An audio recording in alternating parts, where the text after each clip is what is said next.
Hello, Sagittarius Sun, Aries Rising.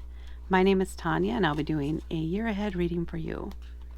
This is going to cover November through December. Nope, other way around. December through November. If you hear some noises in the background, that is my dog. She just woke up from a nap, and she might be a bit feisty. But hopefully she'll let me continue. So I'll be pulling 12 cards, well 13 in total. One card for each month, and then a card from the bottom of the deck for some extra messages or some other information about the year ahead for you. Some other things to note with Aries as your rising sign. So Aries naturally rules the first house. People may see you as someone who's very bold, very active, competitive, maybe a little bossy. That could be. And that also means that your sun is in the 9th house, which is most likely, let me say that, most likely not for everybody, but for most of you, it's probably in the 9th house, which is the house that's ruled by Sagittarius. So you may be, especially with your friends and family, someone who really likes to discuss things like religion or education and travel. You may be interested in travel to distant places or other countries even. You have that very philosophical bent that you might like to put towards whatever subject comes up. And you're a mutable sign, so your opinion on things can change and does change based on what you learn or experience as you travel or, you know, move about the world. Okay, let's see what we have in the cards for you.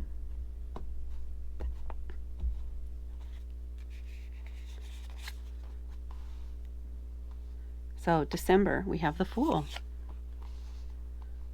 January, the Moon.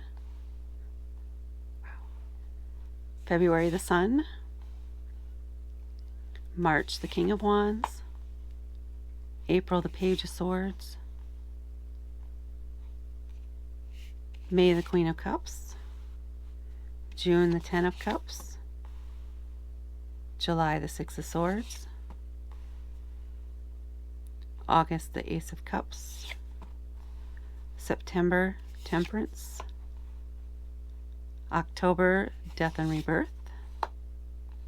And November, the Star. And on the back of the deck, we have the 5 of Cups.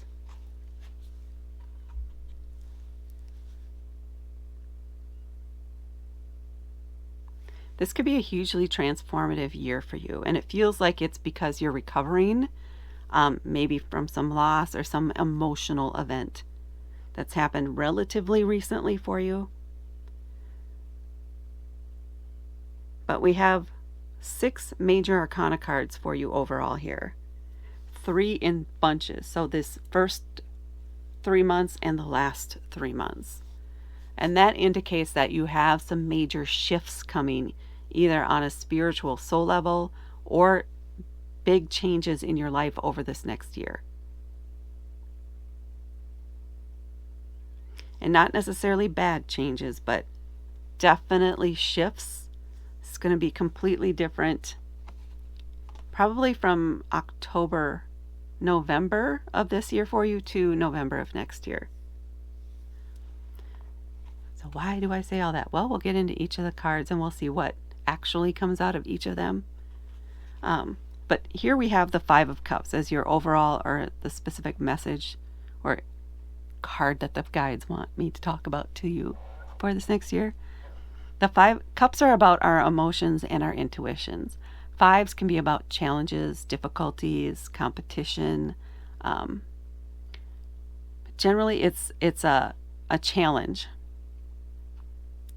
In here, she has these 3 cups that are empty, and she's focused on those, on what's already gone, what's past. She's so focused on those that she's not really paying attention to what she still has, to what's still available to her. And in fact, she's almost deliberately spilling her cup and releasing more things here that could benefit her. She held on to them. But it's about, I feel like this is coming through to me as feeling like grief, and the grief is pouring out of her. I see here with this light, right? She's shedding her energy and giving it away. And that doesn't, it's draining. So she may be feeling exhausted. This person may be feeling exhausted. They may be feeling drained. There may be low energy in there. That's because they're giving all their energy, maybe even to someone else, and focusing on other people to the detriment of their own energy and health in this situation. They need to take time to process their own emotions and reclaim their energy so that they have what they need to help others. But right now they don't. Right now they're exhausted.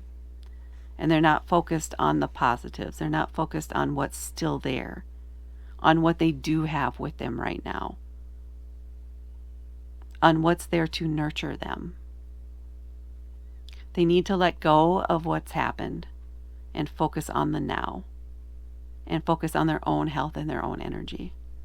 That's what's coming through for me from this card for you. So keep that in mind for this year. And this might be where you're at the point where you are ready to bring back your energy, to reclaim your energy, and focus on your own health. So let's see what the rest of the cards have here for you. And that might be it with these next cards here. So we're starting out here in December with the Fool. The Fool is the first card in the Major Arcana. This is someone who is ready to take the leap and go for it, to make a change. They have no idea what might come up or what might come out of it or how they're going to get there necessarily, but they're going for it. There is hope. They have hope and they have trust that things will work out the way that they're supposed to. So they're going for it.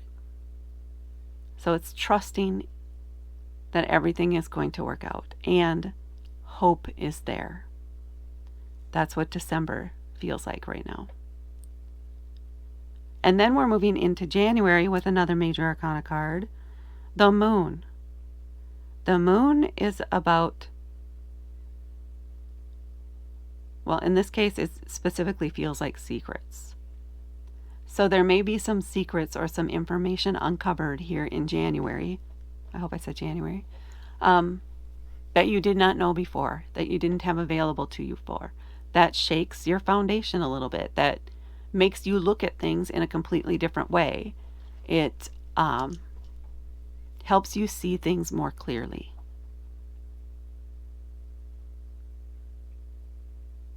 Yep, that's what they're saying. Yes, that is it for January.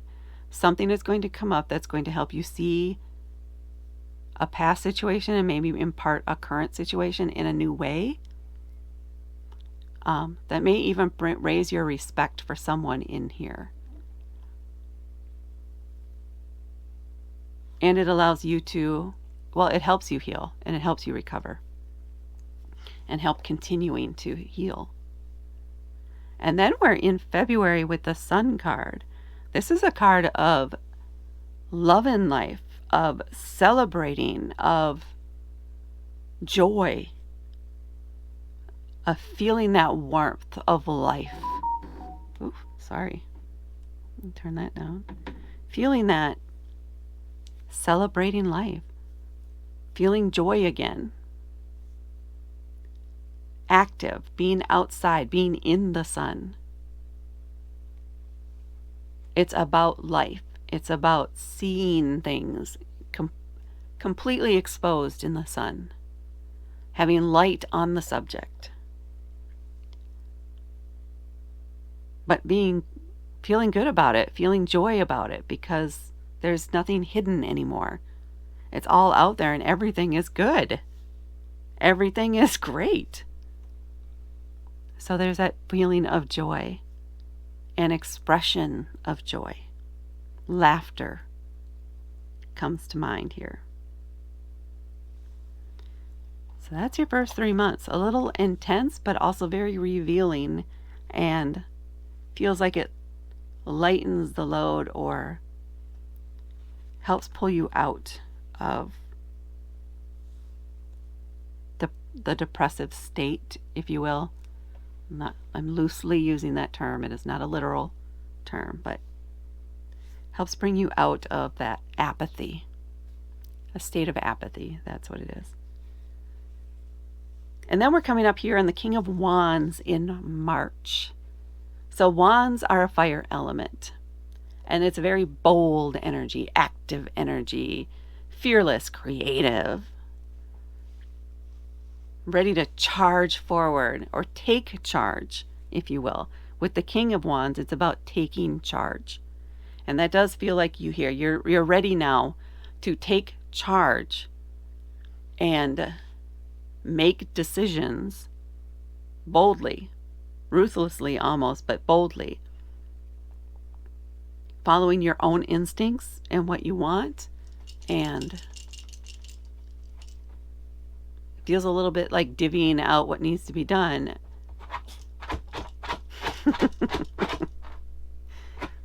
I'm sorry, I'll be right back. Sorry about that. So March here is about those bold choices, fearless choices, just taking action and going for it, taking charge. And then in April, we have the Page of Swords. Swords are an air element, and they're about our ideas, education, communication. Pages can be messengers, so you may get some information this month that inspires you, something about, well, information. I'm trying to feel into it a little bit. It feels a little bit legal, but it's something you need to research a little bit. That's Page of Swords for me are also like that college freshman or that freshman energy. So they're excited. They're eager to learn more about it. So this could be something that's in your favor, but you need to research it a little bit and figure out how to apply it, or if it is even applies to you. But it's something that exciting that comes up. And so we see the light bulbs right there, ideas and lighting up. And then they're studying and like literally looking at, they're literally researching and reading about the subject that they're interested in. So it feels like it's a month of research and analysis and ideas on what to do next, and information that may help you decide that. There we go. I like that. And then in May, we have the Queen of Cups. Cups are about our emotions and intuition. And the Queen she's very nurturing. She can be gentle, but she can also be very fierce. She doesn't let her emotions control her. She responds instead of reacts. She's very confident in her emotions. She has zero shame about her emotions. And she has no problem expressing them. This feels like you also. So this is a point of emotional maturity for you, because you've grown so much out of this so far that you're feeling so confident about yourself, not just in the steps and actions you want to take. Well, in the steps and actions, you're just very confident in how you feel about things and trusting your emotions. You have complete trust in your own emotions, and you let them help you make decisions because you trust that instinct within yourself. You trust your intuition. And May is a big month probably where you're using that to help you make decisions on where you want to go next, what you want to do next.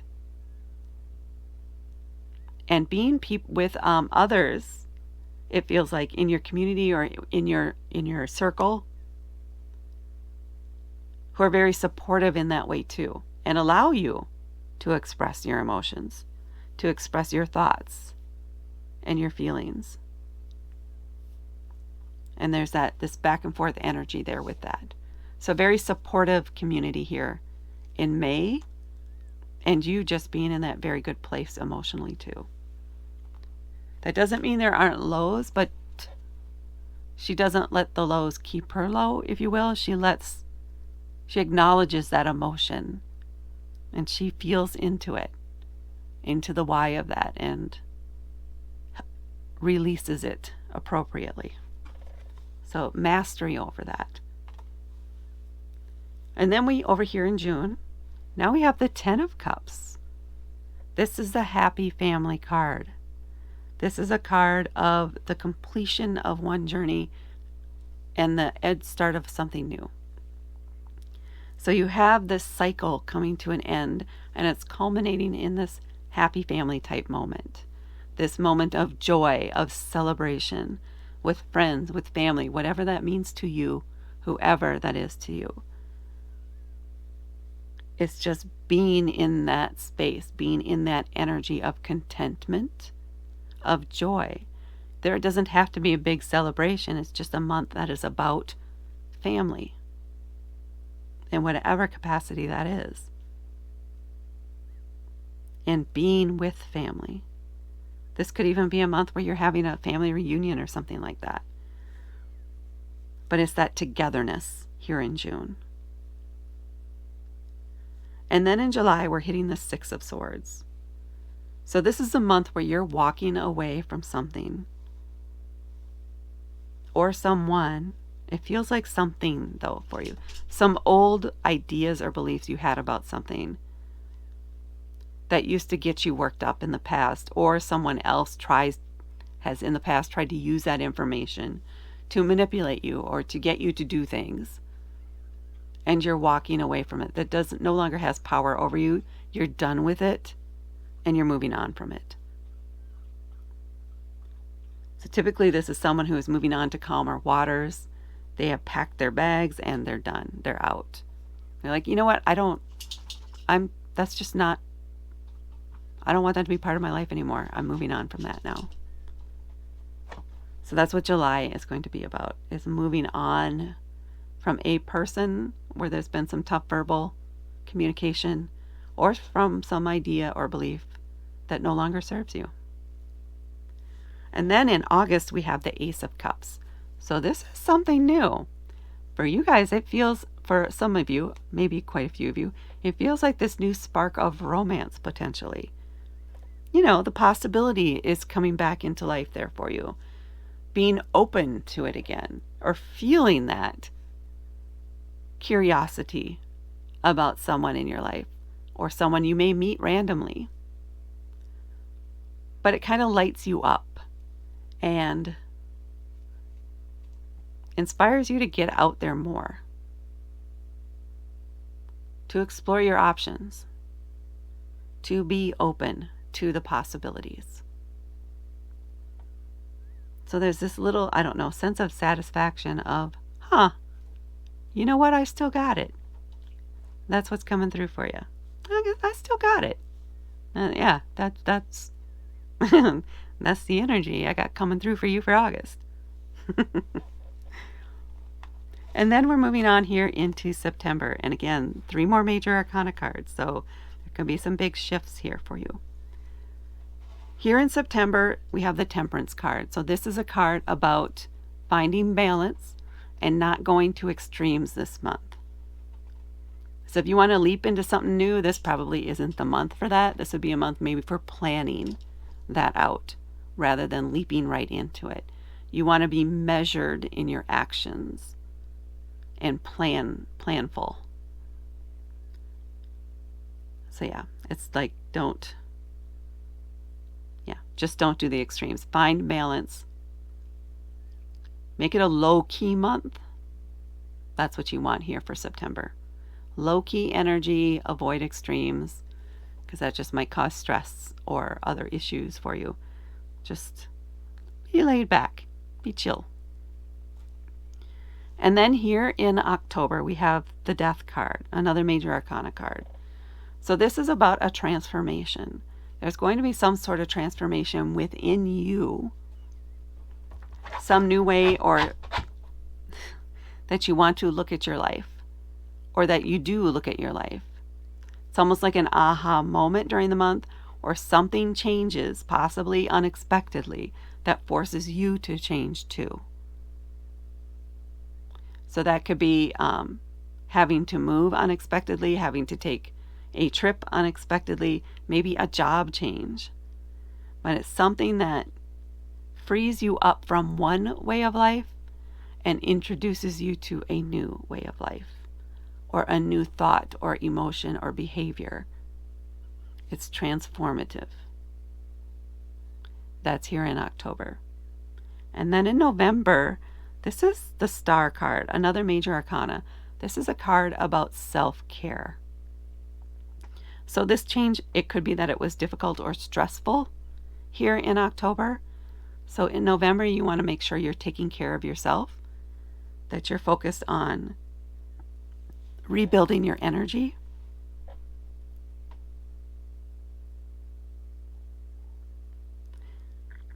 and replenishing.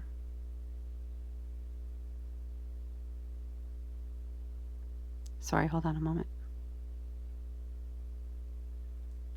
It's like stockpiling your energy is what they're showing me. Bring it back to you. You want to recall your energy. So it could be that you've put a lot of energy out towards something or someone, and you want to recall that to yourself. You want to bring your energy back to yourself here in November. Bring your energy back to yourself. Feed your own soul. And take some time out. Take a little retreat. Take a bubble bath. Do something special for yourself here in November. Self-care is going to be your keyword or theme for the month of November next year. Okay, that is quite a year. Please hit that like button, and please hit the subscribe button and help me grow my channel. That's what I have for Sagittarius Sun, Aries Rising. Thank you for watching, and I will talk to you later.